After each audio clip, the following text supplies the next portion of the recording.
Well, brothers, it's always great to do a Testimony Tuesday, and we've got another great one for you. This is a wonderful dear friend and brother in Christ, Mark VanHuffel. Some of you guys know Mark, but I'm going to let him introduce himself to you all, and then we'll have some fun hearing some of Mark's thoughts. So, Mark, how are you, brother? I'm doing great, Matt. Thanks for having me. I love having you. Thanks for saying yes. Uh, Tell no- these guys a little bit about you. I live in Dublin, Ohio. I go to St. Bridget of Kildare. Um, I've been in the area for, I don't know, 13, 14 years now. Moved here from Indianapolis. Um, I've got a beautiful wife, Kim. I've got three beautiful daughters, two in college. One's at Ohio State. There's a big game tonight. I know we're filming a day ahead here, so I'm trying to float her colors. Um, but three daughters. The youngest is a junior in high school, and everybody's healthy and doing well. I'm occupationally, my career is in building materials. I'm a sales guy, so I get out there with a team and cover several states, and we sell building materials. So that's just a little bit about me. Good for you. And tell me, before we jump into some thoughts where you might encourage our listeners, tell me what you're involved with at St. Bridget of Kildare. What kind of ministry work are you doing right now? In the most simplest terms, retreats. When I got to the parish several years ago, a group of us started out a men's retreat, and it's really grown. It's under the men's group is under the name of Cornerstone, and we have a coffee and prayer on different Saturdays of the month where we come together, and we also do an annual retreat. And, we weren't sure if we were going to get 1 or 2 years out of this retreat, and we're going on our 12th year, our 11th retreat. We canceled one this year, but it's been a great vehicle for us to come together and grow in Jesus. Great atmosphere, great witnesses, the whole, you're not alone in this world, and come together and grow. Love it. Which is a great segue. Let's talk about, every week we want to encourage men on their journey with Christ. How would you, what hallmarks or what touchstones would you share with the guys as kind of key to growing in their relationship with Christ? Well, that's an easy, you threw me a softball, huh? That's relationships and service. Okay. So I got the first question right. Let's go on to the second one. So let's back up a little bit. Relationships. So talk about relationships. How do relationships with others help us grow in our relationship with Christ? Let's play that out a little bit. Help guys with that.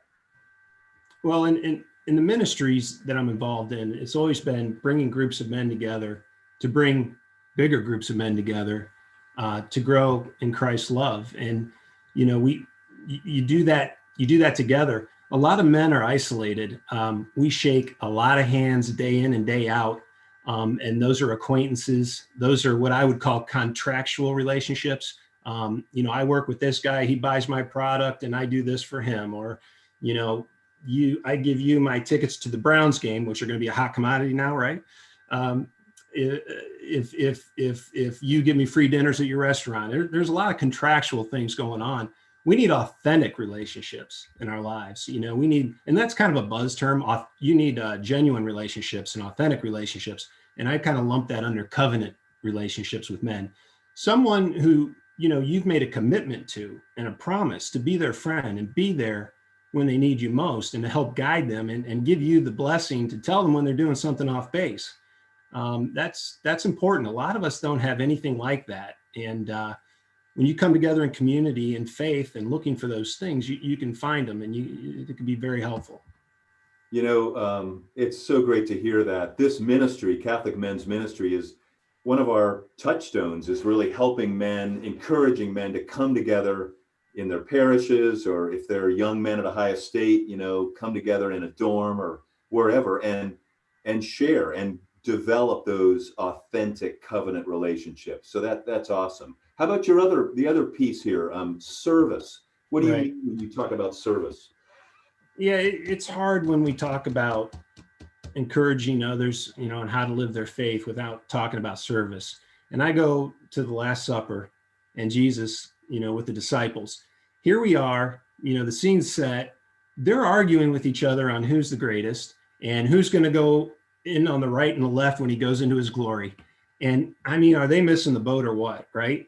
And Jesus, what does he decide to do? Now, if I was Jesus in that situation, I would have banged some heads, right? I would have said, come here, sit down.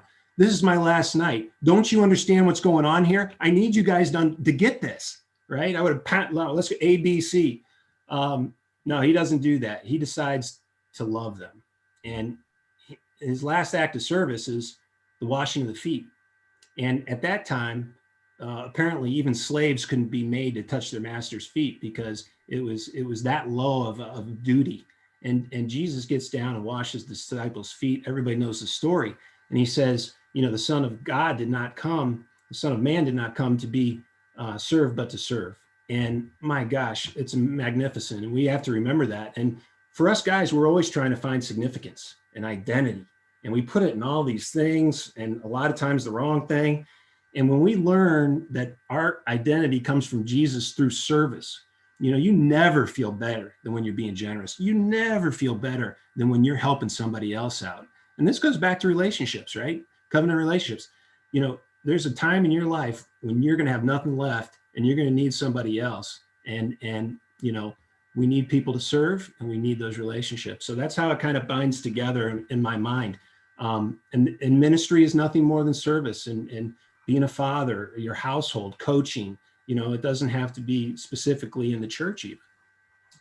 Such great encouragement. I think about the joy that we get as we love and give and serve. I mean, if we want lives of joy, there's no better place to find joy than when we give ourselves to others. And you're describing that perfectly. Well, let's end with a quick plug for our upcoming men's conference, brother. So we've got, an amazing lineup of speakers. You've been a part of this conference. You were up front on stage a couple of years ago. Tell these guys out there that may not have signed up yet, maybe they've never been to one.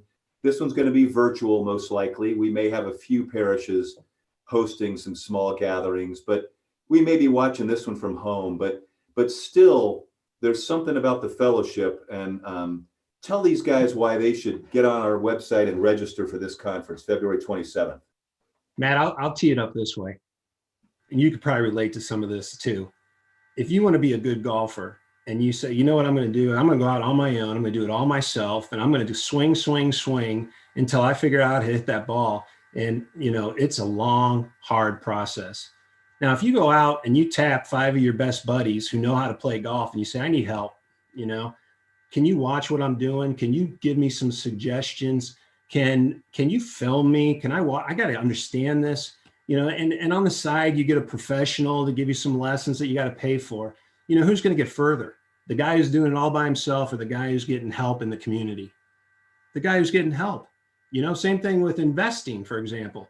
It's I'm going to do this all by myself. I'm going to learn how to do it myself. I'm going to take a year, or I'm going to surround myself with friends who are good at this, or a company that knows how to do this, an agent.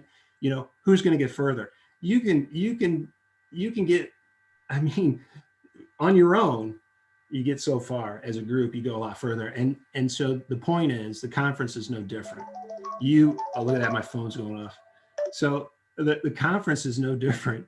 You have an atmosphere being put together and men coming together to share Christ's love. And you have these speakers with great information, and you have these opportunities to, usually enjoy sacraments. I encourage the men, if they get the opportunity, to register for the conference. I challenge you to register for the conference. And also, if your parish is able to hold that virtual thing on site together, to take that opportunity and fellowship and make more relationships and help each other out. So that's the deal. The conference is just such a great opportunity. I don't need to say anything more. I think the energy that and excited as I get about it speaks for itself.